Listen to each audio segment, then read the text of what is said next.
要保养散热器之前，要先把电源拆开来拔掉，避免触电。再来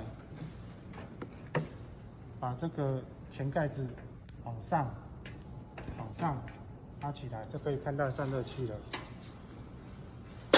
用刷子上下刷洗灰尘、污渍。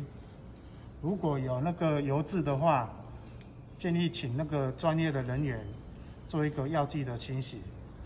有那个粉尘啊、油脂啊，如果是灰尘的话，可以自己上下刷就可以了。这是自行保养的部分。如果有油脂、油垢的话，就要用药剂了。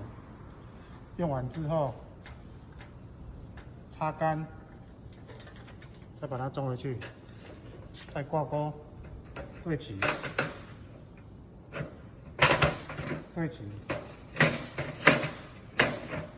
盖上去就好了，完成。